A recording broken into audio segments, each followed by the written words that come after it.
com um grande prazer que apresentamos nossa primeira mesa de discussão. O tema é como gerenciar times de excelência ao longo de gerações.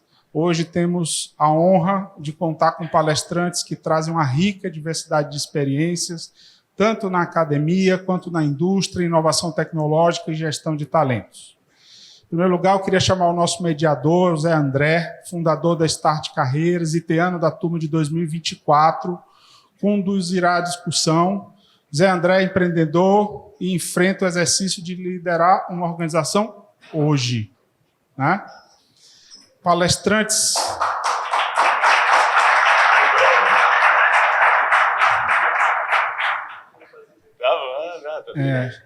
Queria convidar, em primeiro lugar, o nosso colega Luiz Carlos Afonso, vice-presidente sênior de Engenharia e Desenvolvimento Tecnológico da Embraer, presidente do Conselho de Administração da IVE Mobility, formado no ITA em 1982. Luiz tem uma carreira de mais de 40 anos na Embraer, onde foi responsável pelo desenvolvimento de várias aeronaves que definiram a história da aviação executiva e comercial. Ele traz um olhar inovador para o desafio de construir e liderar times de alta performance em um setor de ponta. Obrigado. Obrigado, Luiz. Queria também convidar agora o professor Guilherme Lorenzi, atual reitor do ITA, membro de diversos conselhos importantes, incluindo o da Agência Espacial Brasileira e o Fundo Patrimonial do ITA. Também é formado pelo ITA, também na turma de 1982. O professor Lorenzi tem uma vasta experiência na administração e educação, com atuação no setor de tecnologia, saúde e inovação. Sua contribuição será fundamental para entender a importância da formação de talentos e da continuidade da excelência nas futuras gerações de engenheiros e líderes. Obrigado, professor Guilherme.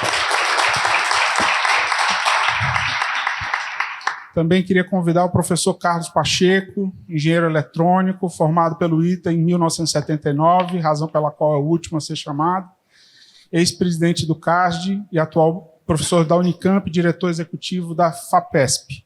Tem PhD em Economia, pós-doutorado pela Columbia University. Carlos já foi reitor do ITA, diretor-geral do CNPEM, e é atual secretário executivo do MCT. A sua experiência é única em tecnologia, ciência e inovação, aliado ao seu envolvimento em políticas públicas, trará uma perspectiva estratégica sobre os desafios. Obrigado também, professor Carlos. A palavra agora do nosso colega José André. Passo a palavra. Um abraço. Bom dia. Todo mundo me ouve? Boa. Primeiro, é uma honra, um prazer imenso estar nessa mesa com essas lendas. É até difícil quando passaram a responsabilidade para mim de perguntar. Eu falei, eu vou aproveitar para eu ter uma aula particular. Vou fazer as perguntas que eu quero aprender e vou deixar o pessoal falar. Mas acho que só um pouquinho do modelo aqui para todo mundo ser beneficiado, não só eu. Preparei algumas perguntinhas gerais para a gente discorrer um pouquinho sobre o tema. Mas acho que a melhor coisa que a gente poderia fazer para aproveitar o tempo de todo mundo é uma conversa, né?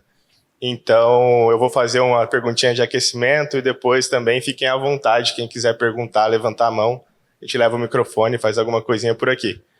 Mas acho que primeiro, para a gente pegar um pouquinho da experiência de cada um que está aqui e já fazendo o gancho com o tema, o mais geral, assim, quando falaram sobre como gerenciar e formar um time de excelência, eu pensei, qual que é a definição de um time de excelência para cada um, né?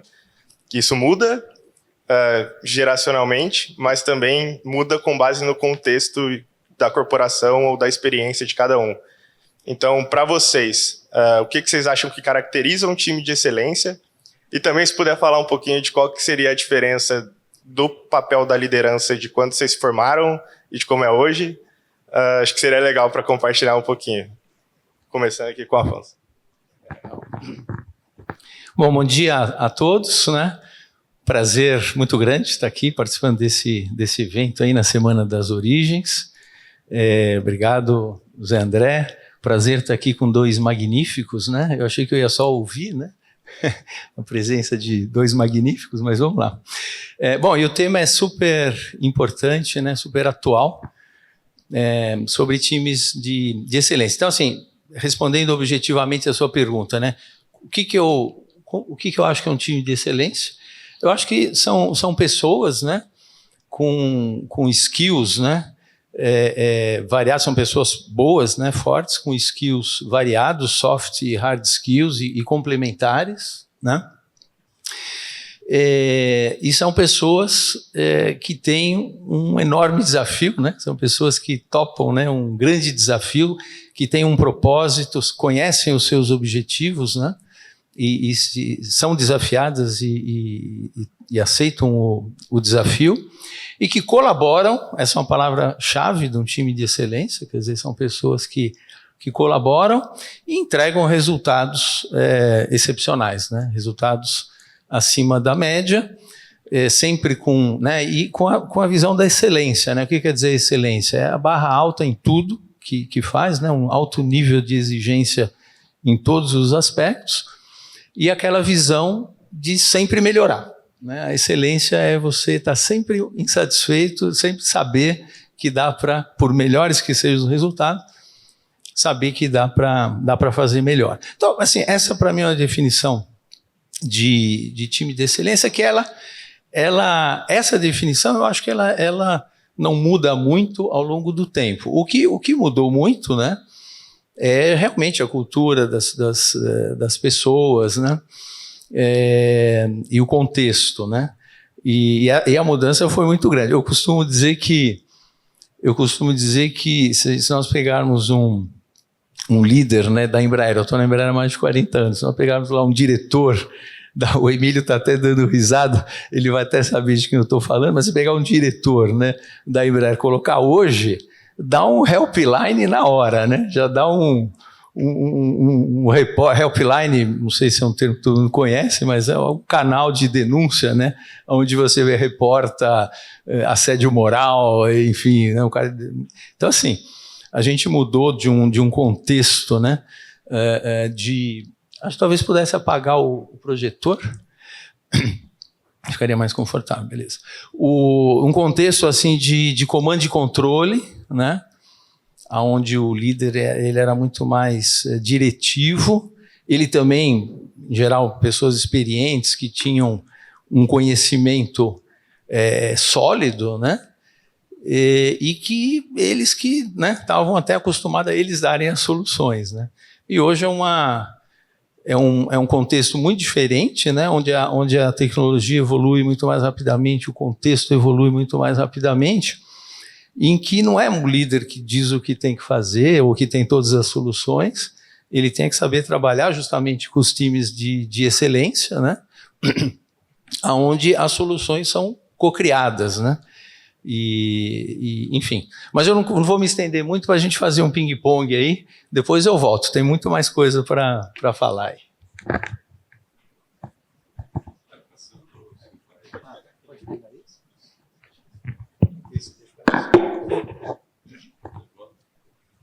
Bom, boa tarde, obrigado, bom dia ainda. Obrigado pelo convite. É um enorme prazer estar aqui. São dois craques também aqui nessa mesa. Eu acho que a gente tem uma boa possibilidade de interagir. Quando você pergunta sobre o que acha sobre excelência, inexorável para mim a gente está discutindo como pano de fundo o ITA, tá certo? Porque podemos falar sobre excelência na Embraer, excelência em várias coisas, mas assim, eu acho que junta todo mundo aqui, porque na verdade o que tem tudo na cabeça é o ITA, o que vai acontecer, o que vai acontecer com o campo de Fortaleza, o que vai ser o ITA do futuro. Essas são as questões que estão por baixo. Eu acho que quando junta num sábado das origens um monte de teano, inexorável é sobre pensar quais são os desafios do ITA, como fazer, etc. E acho que tem uma coisa, um desafio grande para o e acho que tem muitas possibilidades de como pensar esse futuro. Estava lembrando aqui que alguma das coisas, na apresentação anterior, eu estava conversando com um rapaz que tinha apresentado, não vou lembrar o nome, é um bicho qualquer, tá certo? Estava apresentando os expoentes da área espacial, Fernando Mendonça, Aldo Vieira, o Piva. Eu lembro que uma vez a gente estava visitando o Caltech, na entrada do departamento de aeronáutica do Caltech, tem uma homenagem, uma placa em homenagem ao Piva. E nos tratavam na visita ao Caltech como um negócio impressionante. O pró-reitor de pesquisa, meses depois, falou que vinha ao Brasil. Ele veio ao ITA, porque para o Caltech, o ITA era uma coisa diferente. Isso tinha a ver com as pessoas do ITA que passaram pelo Caltech. É impressionante. Em qualquer lugar do mundo que você vá, onde tem uma boa escola de engenharia e que tenha conhecido o que é o ITA, as pessoas fazem uma reverência ao ITA enorme. O Richard Miller é o reitor do Olin College, meia hora de Boston, etc. Talvez seja a escola de engenharia hoje mais a coqueluche do mundo do ponto de vista de ensino de engenharia. É uma escola que só tem menos de 90 e poucas vagas por ano. Metade meninos, metade meninas. Fica meia hora de Boston. O diretor dele, o Richard Miller, foi o cara que revolucionou o ensino de engenharia em várias universidades americanas, financiado por essa Fundação Olin. Chegou uma hora que eles se cansaram de reformar a escola de engenharia e resolveram fazer uma do zero, from scratch. Chegaram à conclusão de que para fazer uma escola boa não dava para reformar as antigas. E a gente foi visitar, eu estava com o Lourenção da Embraer, a gente foi visitar o Olin, e quem nos apresentou o Olin, tal como acontece no Colégio da Embraer, quem apresenta a escola para a gente são os alunos. Que é muito legal também no Colégio da Embraer, você vai fazer uma visita, quem apresenta o colégio são os alunos. Depois você pode ter a reunião que você quiser com quem se for, mas são os alunos que fazem. No Olin College também eram os alunos. Aí apresentamos, a gente sentou para conversar com ele. Ele vai dizer o seguinte: é lógico que eu conheço o ITA, e fez uma série de comentários sobre o ITA. Ele conhecia perfeitamente o ITA. Mas aí ele fez um negócio que para nós é complicado. Ele diz assim: mas você não vai conseguir o que vocês querem fazer, não, porque não se reforma uma escola tão famosa quanto o ITA para fazer, é melhor começar do zero. E aí eu fico pensando se em Fortaleza não é o zero que o Richard Miller havia dito lá na frente, lá atrás para a gente. Mas é assim, em qualquer lugar que você vai, o ITA é conhecido por conta das pessoas que saíram daqui e circularam pelo mundo inteiro. Então a primeira coisa, na verdade, é cuidar das pessoas, das gerações novas que estão chegando, para que elas consolidem esse papel do ITA. E tem um monte de coisa para falar, mas eu acho que o principal, o ponto de partida está bom. O professor Pacheco já passou a bola de Fortaleza para cá, mas a gente vai falar também sobre isso. Muito bom dia a todos, mais uma vez aqui, uma satisfação e agradecer o convite da ITA e do Alex. Satisfação estar aqui com meu colega de turma, Luiz Pacheco, nosso ex-reitor. Eu queria trazer um ponto, só para começar também, que assim, um time de excelência não necessariamente ele é composto por indivíduos excelentes somente. Pode sim, seria bom. Mas a construção de um time de excelência, ele pode e deve levar em consideração aqueles que não necessariamente são ícones nas suas áreas, né? E para isso há que se ter uma liderança que vá construir esse time de excelência, né? E essa construção, ela acontece em vários mecanismos, né? Mas penso eu que o diálogo é o principal deles. E o que eu entendo também, aliás, fazer um parênteses aqui, essa semana tivemos aqui no ITA o prêmio VAIS, né? Aqueles que devem conhecer, se não conhecem, é um prêmio que há 10 anos ele identifica os professores, identifica os alunos, identifica aqueles professores que mais se destacaram à visão desses alunos, né? E eu dizia no final que o bem ensinar e o bem educar passa por um eterno aprender, né? Então, eu penso que o líder, ele é um educador, o professor é um líder, então a gente precisa identificar e conhecer as pessoas que nós estamos liderando para identificar nelas o que elas têm de forte, de potencial. Porque não é sempre que nós, enquanto líderes, teremos à nossa disposição os melhores profissionais em âmbito individualizado. Nós nem sempre somos técnicos da seleção brasileira, da seleção italiana. Muitas vezes nós dirigimos times com muita honra, mas que estão em condições que não têm os melhores jogadores. E aí entra o papel do líder. E o líder precisa ter essa, penso eu, essa humildade, né, de reconhecer que, enquanto ele estiver vivo, ele precisa aprender. A começar por conhecer a sua equipe. E ao conhecer a sua equipe e definir bem sua visão, e aí você começa a dar uma amálgama para que você tenha um time de excelência, né? Então, essa é uma visão inicial, bate-bola aqui. Só queria complementar o que o senhor Pacheco comentou, e temos discutido muito isso, Pacheco. A gente, ao mesmo tempo, tem um desafio muito grande de fazer com que Fortaleza seja simplesmente um ITA um pouco maior, que é um ITA só que existe, mas talvez tenha assim, um trem passando para que a gente possa, eventualmente, com esse novo campus, né, inserir alguns dos nossos novos velhos sonhos, né, como, por exemplo, a questão metodológica e pedagógica do ensino. Mas isso a gente pode conversar em um outro momento também. Boa. Pegando um gancho aqui, professor, aí para o professor Guilherme também, acho que você começou a sua frase falando que times de excelência são não necessariamente formados por pessoas individuais de excelência. Mas isso também tem uma premissa de que eu acho que o que muda bastante é como você gerencia essa pessoa, né? É até legal compartilhar um case da nossa startup lá, que a gente provavelmente é a startup do Brasil com mais concentração de iteanos também. A gente tem 12 iteanos de 30 pessoas no total. E aí a gente sentiu dificuldade, principalmente em tecnologia, quando a gente começou a contratar de outras fontes, no jeito que a gente gerenciava essas pessoas. Quais você acha que é a principal diferença que o líder tem que se adaptar para gerenciar uma pessoa de excelência? Ou então, o que ele precisa fazer no outro caso para poder gerenciar as pessoas, para formar o time de excelência como resultado?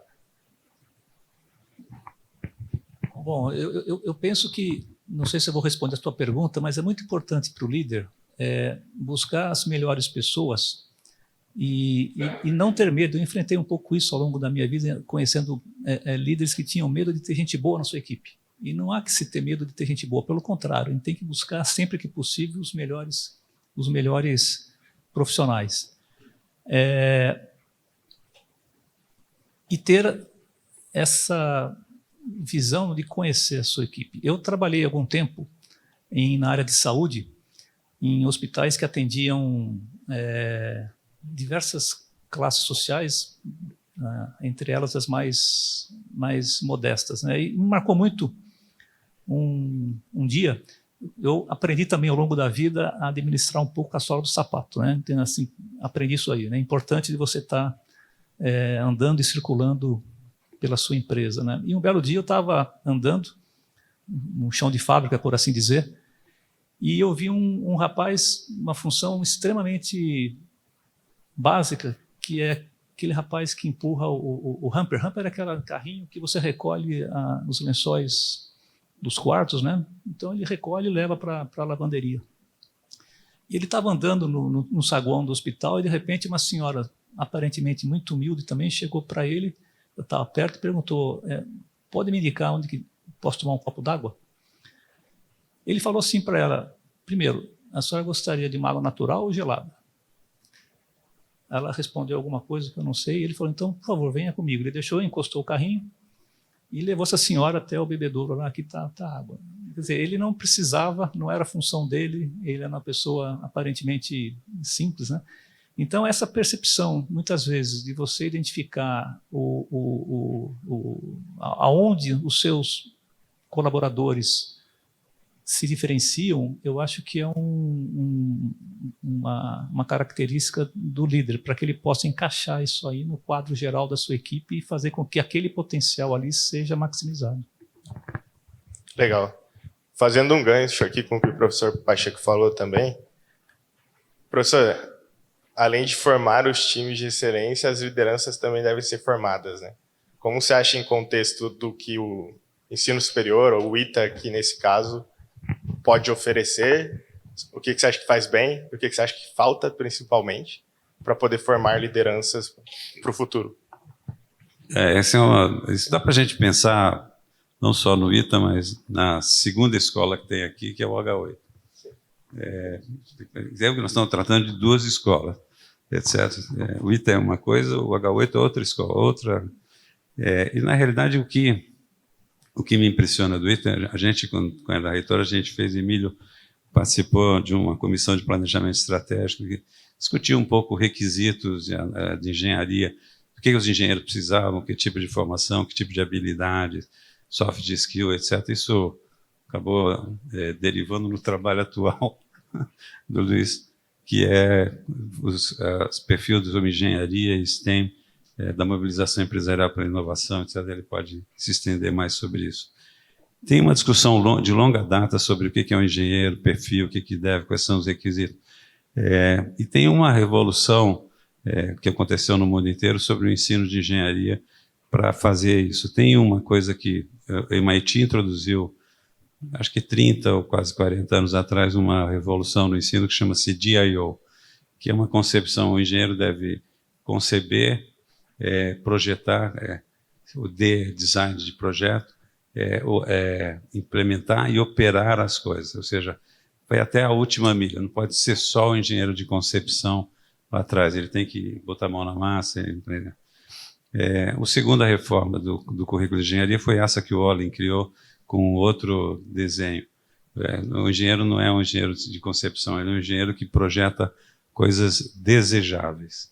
Na verdade, é como se estivesse no Olin College formando o engenheiro do Steve Jobs e no MIT formando o engenheiro do Bill Gates. São duas concepções, mas está uma reforma de engenharia. E eu me lembro disso, falando sobre esse negócio da liderança, que nessa comissão sobre reforma, a gente ficava tentando discutir o que o ITA poderia fazer para formar não só muito sólidos engenheiros do ponto de vista de matemática, física, básica, eletrônica, etc., mas pessoas que fizessem diferença na sociedade. Isso acabou derivando a criação dos minors e de um minors em inovação, para tentar introduzir no currículo isso. Mas, na verdade, a grande lição do ITA na verdade, a escola que se transformou o H8. O H8 da nossa época foi presidente do CAGE, a gente tinha o instrutor Paulo Inácio está aqui, foi presidente antes de mim do CAGE. O H8 tinha uma estrutura que funcionava adequadamente, várias comissões, etc., várias coisas feitas autonomamente pelos alunos.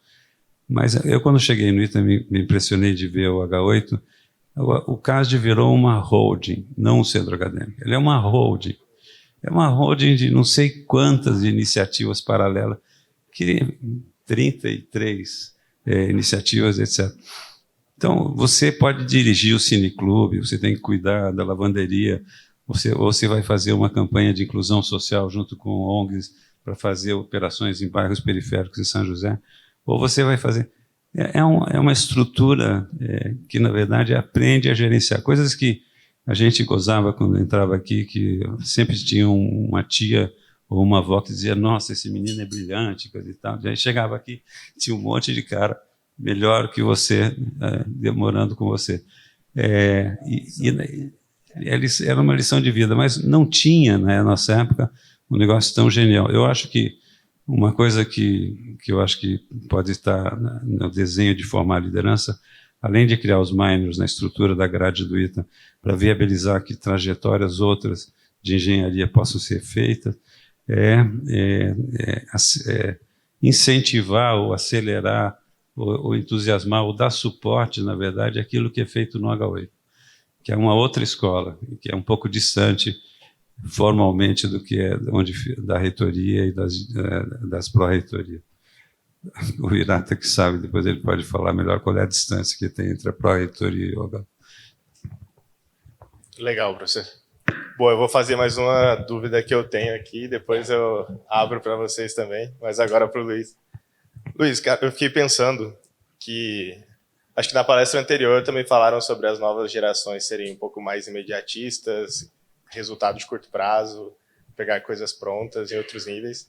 Eu imagino que os projetos que se lida dentro da Embraer sejam longos.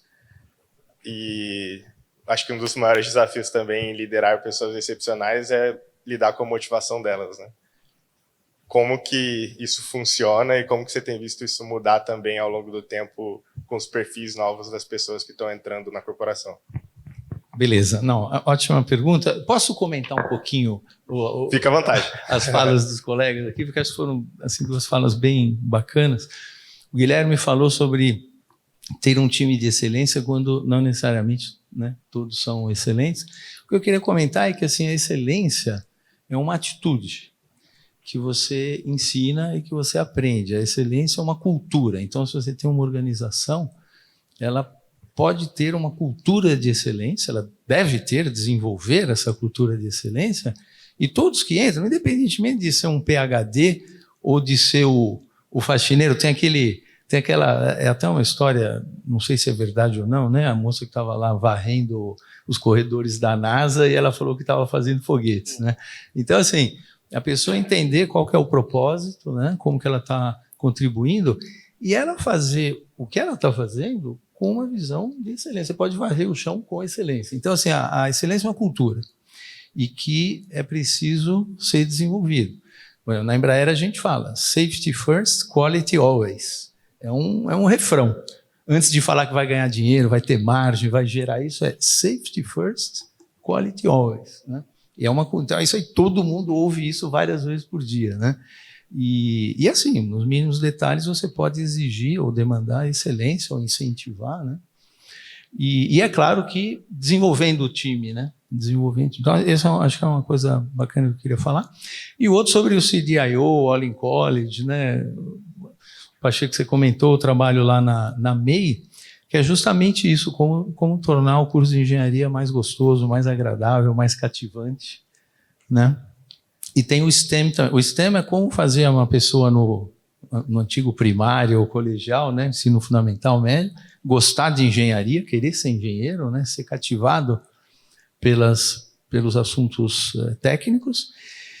Depois, ao entrar na faculdade de engenharia, ele continuar gostando de engenharia e querer sair para ser engenheiro, né? Ou empreendedor numa área técnica ou tecnológica. Na Embraer, a gente tem uma dificuldade grande. A gente gostaria de contratar muitos mais itianos, né? Mas é uma dificuldade grande competir com os bancos, com as startups, né, Zé? e com as empresas de consultoria e tal. Então, a gente tem que cativar, né, mais cedo. E o curso tem que ser gostoso. Porque quem entrou no ITA é porque gosta de matemática, gosta de física, gosta das exatas. E a gente tem que fazer com que ele continue com essa paixão ao longo do curso. Então, um ensino mais mão na massa, orientado a projetos, mais próximo do trabalho que virá depois, né? Eu falo isso tranquilo porque o Guilherme, na apresentação que ele fez lá na seleção para ser reitor, você falou tudo isso, né? Então, eu estou só um pouco repetindo, porque isso é o trabalho que esse grupo de trabalho da MEI, da CNI, desenvolve, tenta apoiar, né? Como que a indústria pode apoiar as universidades a andarem nessa direção. Objetivamente, então, em relação à sua pergunta, não tenha dúvida, antigamente as pessoas, primeiro, tinham menos oportunidade, essa é uma coisa que mudou totalmente e a pandemia assim, incentivou. Hoje, um engenheiro brasileiro ele tem um mercado global, ele arruma um emprego no mundo, e o engenheiro da Embraer, então, mais ainda, né? Porque o nosso trabalho de engenharia é idêntico ao trabalho dos outros fabricantes. A gente usa normas internacionais, normas do FAA, da EASA. Então, ele sai daqui no dia seguinte, ele está lá fazendo a mesma coisa, né? Diferentemente, talvez, do direito ou de ou recursos humanos, que talvez seja mais local, né? Então, assim, primeiro, uma competição global. Segundo, realmente, aí a Gen Z, né, nasceram aí no mundo digital, são imediatistas, querem feedback. É TikTok, né? Tem que ser o prazer instantâneo e o feedback imediato, né? Mas, assim, tem outras belezas. A gente precisa mostrar o que é um projeto de 7 anos, que é um projeto de um desenvolvimento de um avião novo, dura 7 anos, né? Mas, assim, ele tem milestones intermediários, tem vitórias, né, intermediárias, e uma coisa que a gente, por exemplo, está fazendo muito mais do que fazia no passado, que é celebrar. Celebrar, inclusive, os milestones intermediários. Então, assim, é saber reconhecer as conquistas, celebrar, né, motivar. E, assim, essas novas gerações, eu já comentei, né, mas elas querem saber Qual que é o propósito? Por que, não é só tem que fazer isso, é por que tem que fazer isso. Dá a eles a liberdade de encontrar outras formas melhores de fazer, outros processos, ou até, né, uma organização mais horizontal, com muito mais acesso, né, ao líder, ao VP, ao CEO. Né? Hoje, a tecnologia traz coisas incríveis. Né? Eu, por exemplo, faço lives com o time inteiro da engenharia. Eu falo com 4.000 pessoas. Né? Então, também é muito bacana. E ouço, né? Que aí depois eu falo e tal. E o pessoal fala. Né? Então, assim, a tecnologia traz desafios, mas também traz muitas soluções. Legal, professor. Alguém aí quer fazer alguma pergunta? Boa. Vamos começar aqui? Deixa eu fazer essa mediação, então. Olá, bom dia. Jorge Gripe, 09. O vetor da educação é o professor. E foi falado muito da motivação dos alunos. A gente vê várias histórias do início do ITA, um arregimentamento de pessoas de vários lugares, com várias propostas, mas muito através de um propósito de criar uma escola nova. Né? Eu ainda não ouvi isso, como que está sendo trazida essas pessoas, que serão os condutores, que vão estar para o propósito, vão criar uma carreira por anos, por exemplo, para essa escola do futuro, seja o ITA em São José, junto com o ITA em Fortaleza. Né? Essa questão, primeiro, da motivação e como trazer essas pessoas. Quem está responsável por fazer isso e trazer essas pessoas? E segundo, como colocar uma carreira em que esses objetivos de inovação, de integração, fala-se de você... É o modelo de ensino que acaba gerando as organizações atuais. Né? As organizações atuais estão muito relacionadas à parte funcional, silos, né? Então, os departamentos de engenharia também são muito desconectados. E muitas vezes as melhorias que as pessoas têm, em termos de carreira, estão conectadas somente à sua parte. E também como que serão os incentivos para que esses profissionais também evoluam nessa parte de conexão, de futuro, para essa nova realidade dessa nova escola. A pergunta ficou para quem? Escolhe um aí. Reitor vai ficar com essa pergunta, a próxima vai ser... Oi. Não, pode responder.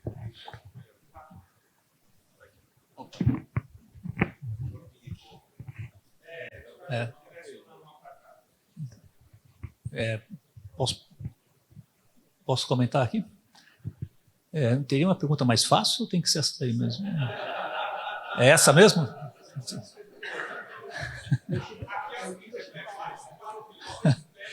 A gente tinha combinado, Zé André, tinha combinado que você ia fazer uma seleção prévia aqui nas perguntas. Mas, brincadeiras à parte, nós temos vários desafios. Né? Eu digo que desde que cheguei aqui, essa questão do campus do ITA em Fortaleza, se não for o maior, é um dos maiores pontos de inflexão da história do ITA. Né? E ele passa, obviamente, pela nossa competência em gerar valor para o corpo discente, para o corpo docente que vai para Fortaleza. Eu estive levantando essa semana aqui um pouquinho o histórico nosso de quando é que o ITA entrou para valer na questão de... Não sei se vocês sabem, nós temos hoje alguma coisa em torno de 750 alunos de graduação e uma ordem de grandeza, o dobro de alunos de pós-graduação. Né? Então, em algum momento da história recente do ITA, nós tivemos um boom, por assim dizer, no que diz respeito à pesquisa. Né? O número de teses e dissertações no início dos anos 2000, eles cresceram significativamente. Por que eu falo isso? Porque o nosso professor hoje, ele se divide, né, entre o ensino, a pesquisa, a gestão, a orientação, a disciplina consciente. Isso é um desafio muito grande. Então, eu acho que isso aí é o que está na mesa nossa hoje. Nós temos aí 2 anos pela frente, não só no que diz respeito à construção do ambiente de infraestrutura, mas também na questão da realização de concursos. para regimentar os professores. E um dos pontos que nós conversamos muito recentemente é justamente como, no âmbito de concurso, selecionar os profissionais que tenham um perfil adequado para o ITA. Um perfil que contemple o ensino, que contemple a pesquisa, que contemple os soft skills, né? Então, nós debruçamos, a nível de conselho da reitoria, justamente como atuar, dadas as condições que o ITA está sujeito, né, de concurso público, como é que a gente pode atuar para obter os melhores professores. Mas é um desafio, isso aí está na mesa para a gente identificar esses profissionais, mas levando em consideração que o momento atual é um momento diferente do que o ITA viveu. Aliás, a gente tende a dizer assim, não, porque a gente vai replicar em Fortaleza a experiência do ITA. Em parte, isso faz sentido, a gente quer ter um cluster em Fortaleza, né, mas a sociedade mudou, 75 anos. A própria cidade de Fortaleza ela já está com o seu ambiente estabelecido em termos de indústria, em termos de universidades. Então, a gente tem que ter competência para nos inserirmos num ambiente que hoje não é um ambiente semelhante ao que foi São José dos Campos na década de 40. E, para isso, o perfil dos nossos professores e dos nossos alunos terão que ser bem entendidos, e a gente tem que criar valor, criar motivação e uma coisa importantíssima que é comunicar, que eu acho que nós estamos pecando nesse momento, mas a gente já tem ação em andamento para comunicar com mais eficácia, por assim dizer, o que está acontecendo, como é que nós estamos pensando em termos de Fortaleza. Não sei se eu respondi a sua pergunta. A próxima eu queria um pouquinho mais fácil, se for possível.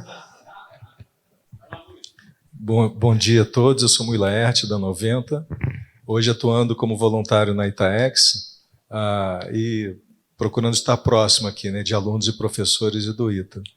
Ao longo dessa experiência recente da proximidade com a escola, a gente percebe justamente aquilo que o Pacheco apontou, que o H8, ele, assim como o ITA, né, mas ele se transformou mesmo, né, e se diversificou. Em particular, na parte das iniciativas, nós identificamos que realmente muitas delas são relacionadas... Está com microfonia? Alô? Melhorou? Então, muitas delas estão diretamente ligadas às questões realmente técnicas, né? Às questões das exatas, competições matemáticas, competições da engenharia aeroespacial, aeronáutica, Baja, Evetol, todos aqueles, né, Rocket, Aerodesign e outros tantos que a Itaex vem apoiando. Então, a gente tem um olhar muito especial para dentro do ITA, para dentro do H8, e a pergunta que a gente sempre se fez e procurou responder é como transformar essas iniciativas em plataformas pedagógicas usando métodos, como, né, você mencionou, PBL, o CDIO, né, e outras metodologias de aprendizagem ativa. Não necessariamente o ITA está preparado, as instalações, os professores estão treinados, mas acho que o desafio, quando a gente fala de ensino da engenharia do futuro, é pegar essas iniciativas, entender que elas são plataformas pedagógicas, mas também como levar isso, né? Então, como é que a gente leva isso pensando num laboratório da engenharia do futuro, num espaço do ensino da engenharia do futuro, para dentro do ITA, utilizando essas novas metodologias e trazendo os alunos, além do H8, mas trazendo para eles para perto do ITA cada vez mais, né? Propiciando ambiente e espaço adequado. Posso dar um complemento aqui? Não é uma resposta.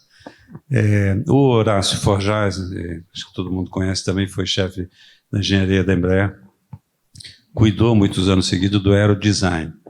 E aí ele me falava assim, ele falou, Pacheco, a molecada é fera, tá certo? E do ponto de vista, ganharam várias competições internacionais no aerodesign, etc. Ele comentou, é fera, mas é complicado. Eles projetam um negócio absolutamente fantástico, sentam lá no projeto, na hora de fazer, dá alguma coisa errada. Aí ele me contou, no meio de uma competição, ele falou assim, eles têm um projeto absolutamente fantástico, mas deu um negócio, eles vararam a madrugada consertando o negócio para voar no dia seguinte. Chega no dia seguinte, estão todos esgotados. Na verdade, é o seguinte, tecnicamente eles faziam projetos ótimos, a gestão era uma droga. Tá certo? Porque eles não conseguiam, eles falavam como se fosse no H8, varando a noite para uma prova do dia seguinte. Chega-se no dia seguinte, a competição segue vários requisitos. Estavam todos esgotados, etc., para dar conta. Então, eu acho que tem alguma coisa que a gente aprende com o H8 novo, nesse montante de iniciativa, Mas tem alguma coisa que é método, que é o que você tem que fazer, é que a escola pode ajudar, pode mentorar, pode fazer, a Embraer pode ajudar, etc. Que é transformar o potencial que essa molecada tem na cabeça em alguma coisa de resultado, de frutos concretos, etc. E acho que o aprendizado que eu me lembro dele contar do Aerodesign era um bom exemplo de coisas que a gente poderia estar fazendo e não faz. Bacana. Obrigado, professor. Minha pergunta agora vai para o Afonso mesmo. Vai ser eu? Não, eu ia falar que o Masaki depois, viu, no churrasco, amanhã você pode também responder essa pergunta aí sobre a graduação, viu? Mas é brincadeira. Vai lá, Mega. Obrigado. Proporcionar bons momentos amanhã. Com certeza. Só que tá inscrito, vamos lá. Pergunta vai para o Afonso, antes rival de basquete no AI, agora colega de pé. Isso aí. Assim, um ângulo para complementar tudo que a gente falou aqui, todo mundo já conviveu com pessoas que tivessem... na equipe era muito mais sobre elas do que sobre, necessariamente, às vezes, o sucesso da equipe, que é um pouco ego. Como essa visão de ego em equipe de excelência? O que tu já aprendeu sobre isso que pode compartilhar aqui? Eu aprendi que não pode ter. A equipe precisa de pessoas que trabalhem pela equipe, né? Que não digam eu, né? Nem todo mundo nasce assim ou sai da faculdade assim. O Pacheco falou, né? Você entra na faculdade se achando bom, às vezes você sai da faculdade se achando bom. Mas assim, às vezes eu oriento pessoas mais novas, falo, olha, você fala muito a palavra eu.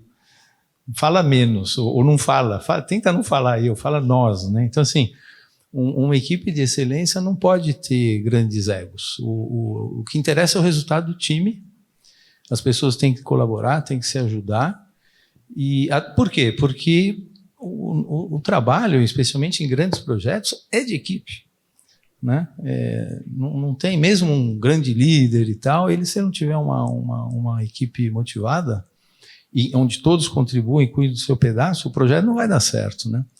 Então, se tem pessoas assim, às vezes as pessoas muito boas, elas estão acostumadas a vencer, a ter as boas ideias, né? A gente tem que chamar essa pessoa, é um coaching, né?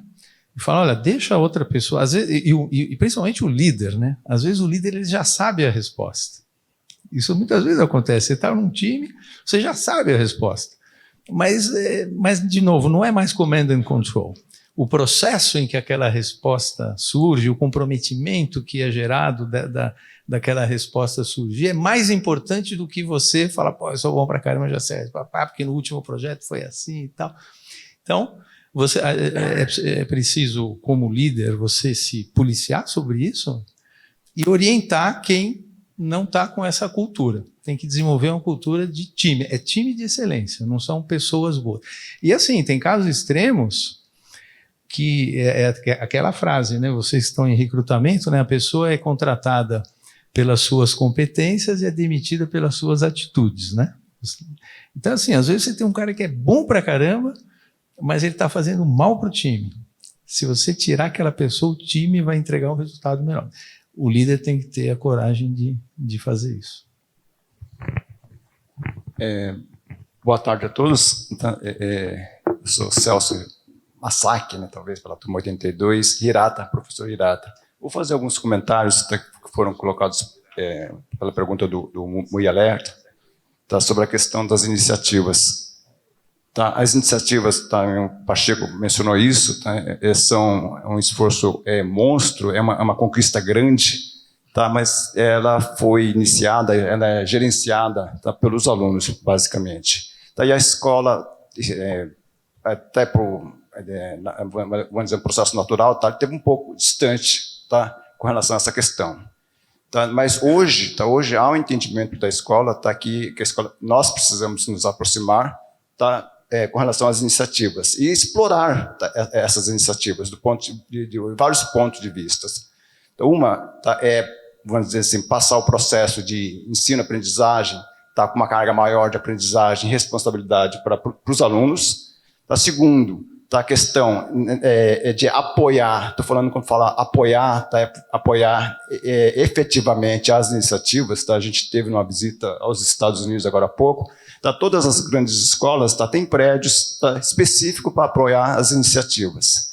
Tá, eles estão percebendo que as iniciativas tá, são uma forma brilhante, vamos dizer assim, que demanda pouco recurso da instituição.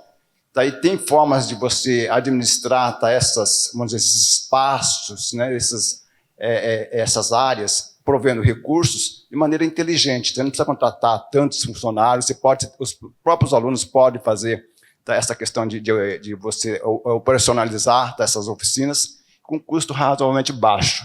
Tá, para isso, eu acho que há necessidade, talvez, tá, de trazer novos parceiros, tá, os provedores de recursos, equipamentos, e até softwares, né, softwares de gestão, né, como vocês colocaram aqui, tá, os alunos são péssimos em gestão. Tá, podia ter um software de gestão, tá, tem várias empresas, inclusive de haitianos, tá, que têm possibilidade tá, de prover essas ferramentas. Então, e os próprios ex-alunos tá, têm um conhecimento monstruoso para poder apoiar, eu diria que estão ansiosos para fazer isso. Então, há necessidade, talvez, de nós todos, talvez esse é um momento ideal até para provocar, de todos nós alinharmos, né, nós já temos vamos dizer assim, um encontro mensal sobre essa questão, para alinharmos todos nós, tá, ex-alunos, de modo que a gente consiga tá, entregar tá, mais apoio para os alunos.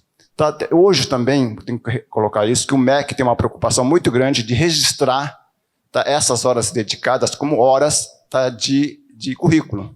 Tá, hoje, 10% tem que ser contabilizado como extensão. Então, há um potencial também tá, de impactar a sociedade com isso. Tá, os alunos têm interesse, tá, a gente vê pelo brilho dos olhos deles, quando eles têm alguma atividade tá, com a população. Tá, isso é eu diria que tá um dever nosso da instituição. Então, há uma necessidade também de integralizar essas horas tá, dentro do currículo. Tá? E o último ponto que eu queria colocar tá, é a questão do envolvimento dos professores. Tá? O envolvimento dos professores tem que ter um papel maior tá, de apoio. Tá? Eu diria que não é de gerenciar, controlar, mas de apoiar. Tá? Porque hoje tá, o processo de educação, tá, assim como o Pacheco comentou, passa muito tá, pela iniciativa dos alunos, do aprender. A gente tem que delegar um pouco dessa responsabilidade, tá? E não tem que ter medo, não, tá? Eu acho, essa é a minha visão, tá? A gente tem que fazer de maneira consciente, tá? De maneira, assim, avaliando os resultados, tá? Eventualmente vão ter alguns fracassos, mas eu tenho certeza que no H8 vão ter muito sucesso, tá? É isso que eu queria dizer.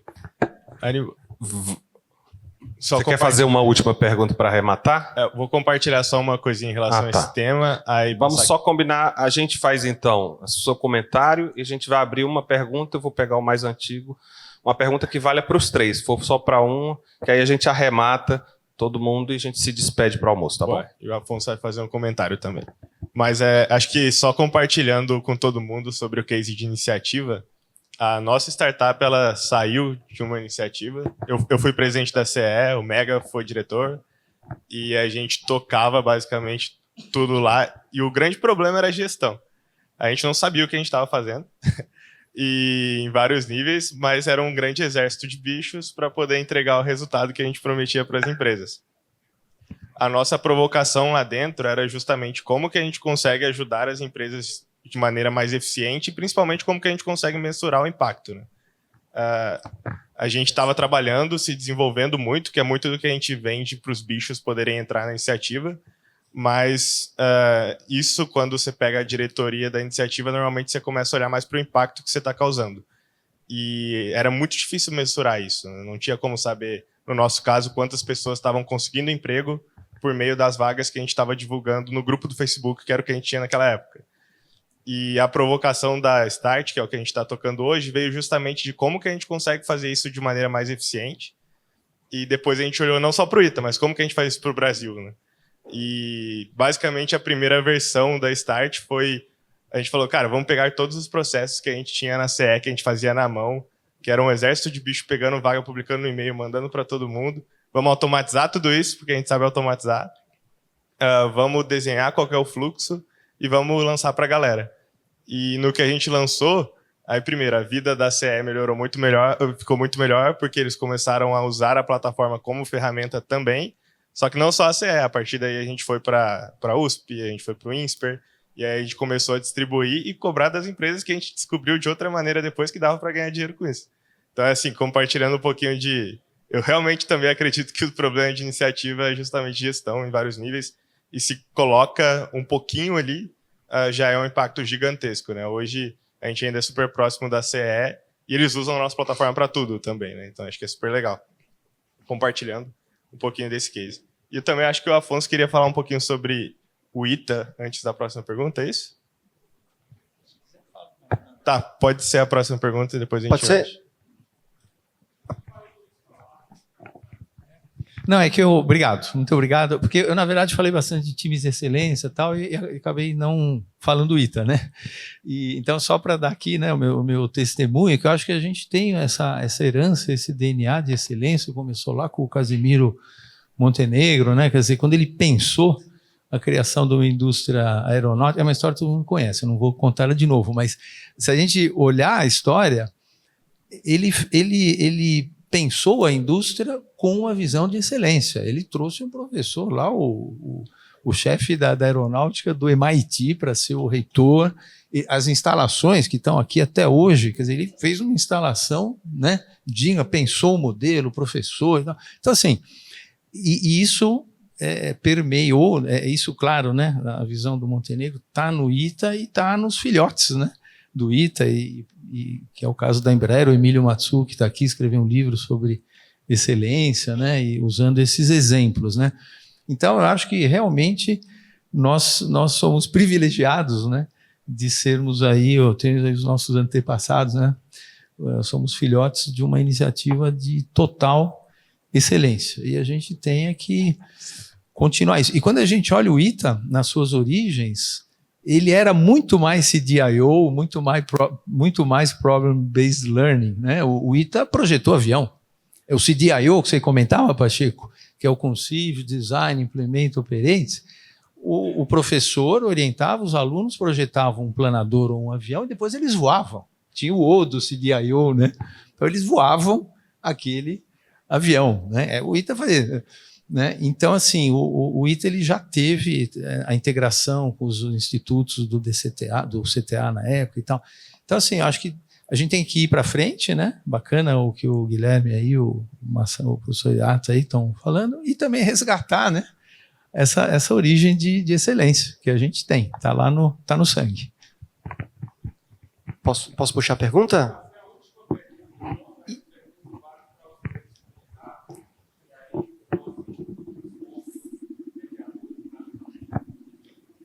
Obrigado, vou tentar ser breve. Caio Macedo, 07 Linha.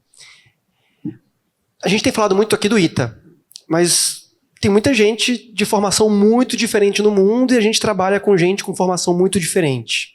E aí, por causa disso, a gente às vezes não tem problema de comunicação, de motivação, de entender o que não foi dito, o que está nas entrelinhas.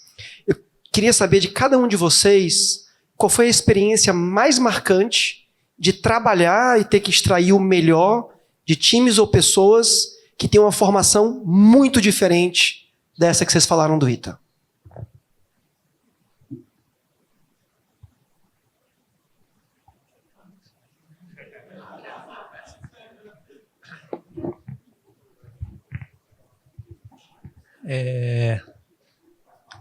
Pois é, não é tão mais fácil assim, não. Mas até que me sinto mais ou menos à vontade, porque eu tive a minha experiência aqui foi assim, né? Trabalhei 12 anos na área de aviação, 12 anos na área de desenvolvimento de sistemas, aí fui galgando funções em nível executivo, e nos últimos 15 anos, antes de voltar ao ITA, eu trabalhei na área da saúde. E a área da saúde, um grande hospital que atenda SUS, e em particular, você tem ordem de grandeza, às vezes 500, 600 enfermeiros e técnicos de enfermagem, 100, 200 médicos, né? Então, para mim, foi uma experiência, um desafio muito grande de gestão hospitalar. E eu acho que o importante é você, na questão da aviação e na questão da tecnologia, eu trabalhei isso. Eu fui operacional. Fui engenheiro, fui técnico, então a hora que eu galguei novas responsabilidades, eu sabia o que era o step anterior. A hora que eu fui para a saúde, não. Eu não era médico, não era enfermeiro. Então, aí cabe uma iniciativa que eu entendo que é muito importante, que é você conhecer o marco legal em que você está inserido, conhecer as características do setor da economia que você está atuando, né? E, principalmente, conversar com quem atuou em funções anteriores em nível steps anteriores, para que você possa tomar decisões adequadas. Agora, sendo mais objetivo, eu acho que o mais importante talvez seja a comunicação, né? Você deixar claro o que você tem de visão, compartilhar a visão, você ouvir. Alguém aqui já ouviu falar de curso de oratória?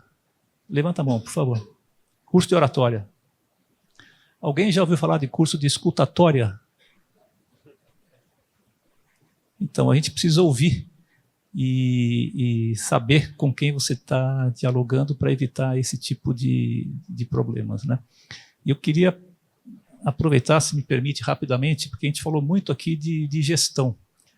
E eu entendo que a gestão ela é fundamental. A administração é uma ciência social e nós, quando vamos liderar, nós estamos liderando pessoas, né, administrando socialmente, por assim dizer. Eu tenho uma visão, eu estou aqui como reitor nesse momento, a gente tem grandes desafios aí de curto e médio prazo, mas eu pretendo, talvez daqui um tempo, 2 anos, 3 anos, também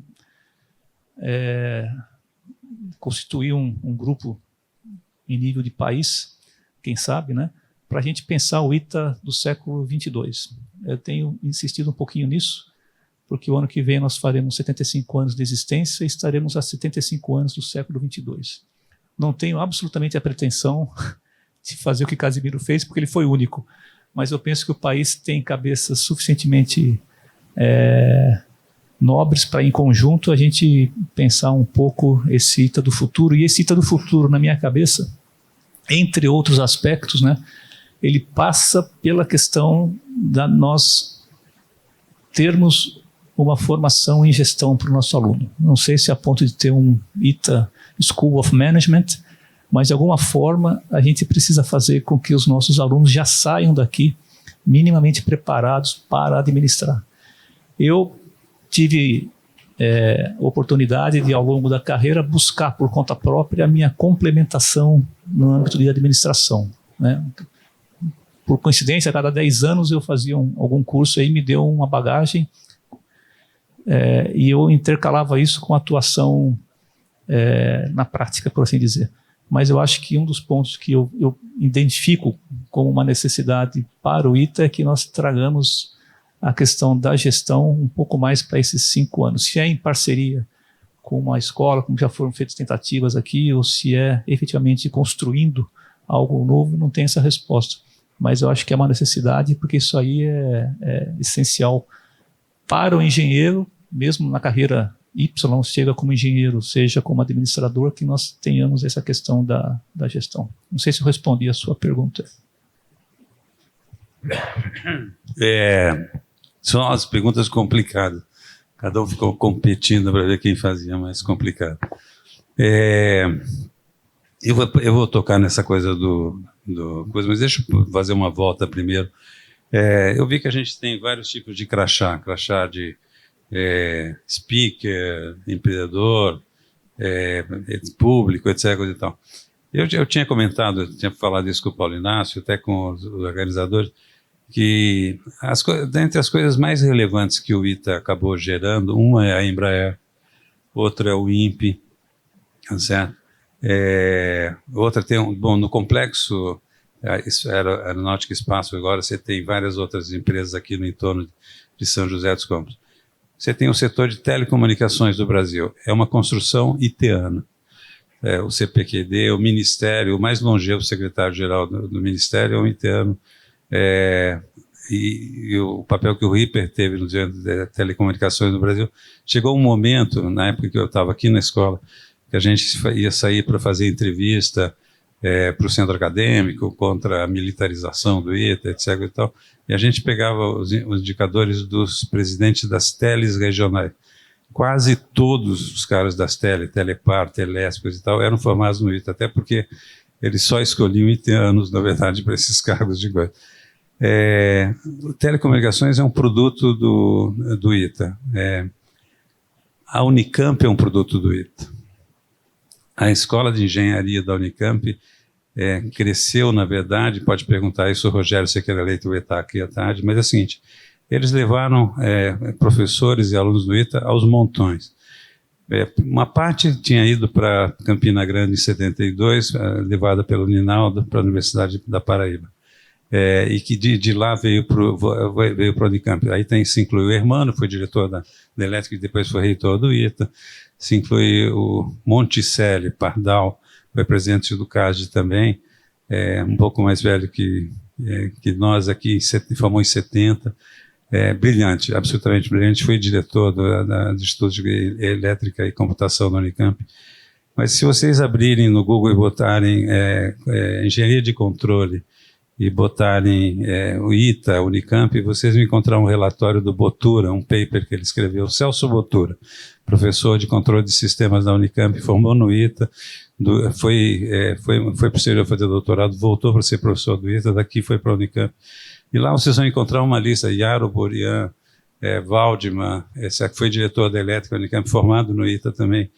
E a quantidade de gente, quer dizer, e vocês vão descobrir o Manuel Sobral, que foi o diretor da engenharia da Unicamp, o diretor mais longevo da engenharia da Unicamp, foi aluno do ITA, foi professor do ITA e daqui foi para a Unicamp. A Unicamp, quando o Brito publicava aqueles relatórios sobre as filhas da Unicamp, com um monte de slogan, coisa e tal, eu falei, me dá que eu vou botar aqui netas do ITA, tá certo? São filhas da Unicamp, são netas do ITA. Então, eu só queria dizer isso, gente, sobre como ter uma escola dessa qualidade, um diferencial brutal para N outras coisas, e chamar um pouco a atenção para vocês de que a engenharia acadêmica e universitária brasileira também é um subproduto do ITA. O ITA teve uma enorme compressão nas empresas, tá certo? Nas instituições, em startup hoje, mas no mundo acadêmico também. Eu introduzi essa coisa do mundo acadêmico para falar de ego, porque ego é uma coisa vital no mundo acadêmico. A carreira acadêmica é uma carreira alone, sozinho. Não é uma carreira... Ninguém faz concurso de titular por grupos. Ninguém faz concurso de docente por grupos, etc. A carreira é uma carreira sozinha. O ego faz parte constitutiva, na verdade, de qualquer ser humano. Tá certo? Como trabalhar isso do ponto de vista... Como você... trabalha o ego para que isso seja uma coisa que contribua para as culturas institucionais que é o relevante. Na verdade, eu aqui diria, como são todos, uma parte, 4/5 da plateia são bichos, então eu diria assim, o que é fundamental aqui é trote, tá certo? O trote do ITA tinha um componente importante de trabalhar essa questão do ego, é uma coisa curiosa, porque na verdade você chega aqui se achando o máximo, tá certo? E aí descobre que está numa escola que tem um monte de gente. O trote fazia o quê? O trote era uma tentativa de você equalizar, tá certo? Um pouco esse sujeito introvertido, mais tímido, etc., que chegou aqui depois de um esforço longo de estudar muito, etc. Como é que você na verdade, estressava até o limite aquilo, até a hora que você tivesse uma revolução? E esses bichos se revoltassem contra os veteranos, para se igualar aos veteranos, para saber que podia dar trote em veterano e poder, na verdade, superar essa coisa. Mas era também uma construção de uma coletividade, porque você aprendia, na verdade, que você tinha que se interagir com seus colegas, se organizar, na verdade, para combater aquela tropa de veteranos que vinham querer dar trote. Então, na Revolução, no desafio final do profeta e no que você fazia durante a Revolução, era um processo de superar um pouco aquela condição inicial que você estava, interagir com seus colegas, formar uma coletividade e se igualar àqueles outros escrotos veteranos que iriam te massacrar e não deixavam você dormir a noite inteira. Então era um pouco isso. Então é o seguinte, mas é o seguinte, é como trabalhar a questão desse ego daquele sujeito que chegou aqui e precisa ser colocado num outro patamar para conviver com os demais colegas. Bem, acho que a sua pergunta foi, né, como criar, né, equipes onde tem pessoas que não são do ITA, tá certo? Então, assim, eu, como o Pacheco e o Guilherme, eu também sou super fã do ITA e, né, reconheço, né, todos os talentos, né, que o ITA criou, e a gente cria um espírito de corpo muito forte com H8, né, a turma 82 é super unida, né? Mas quando você tem uma equipe onde nem todo mundo é do ITA, você precisa ter uma linguagem comum. O Guilherme falou sobre comunicação. E tem que ter uma coisa assim subjacente, porque assim, na sua pergunta, subjacente é o seguinte: nós somos os maiorais, né, do ITA, como, né, ter uma equipe com os caras que não são tão bons quanto a gente, né? Isso é uma coisa que atrapalha os iteanos, né?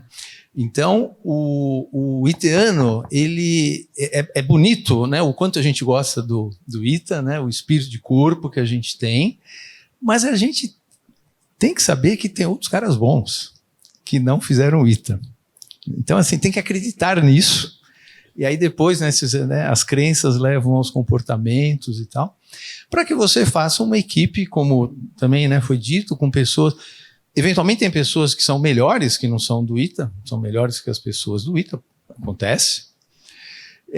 E pessoas que não são eventualmente tão boas, mas que vão compor uma equipe de excelência, né? Então, assim, o iteano, ele tem o perigo de ser arrogante.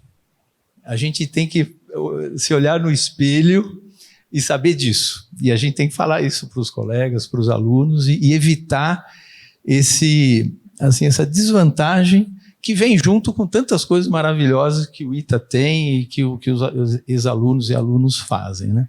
Então, acho que é isso. Como gerenciar esse time, sendo humilde, né? Aceitando que tem outras pessoas boas por aí e fazendo um time de excelência.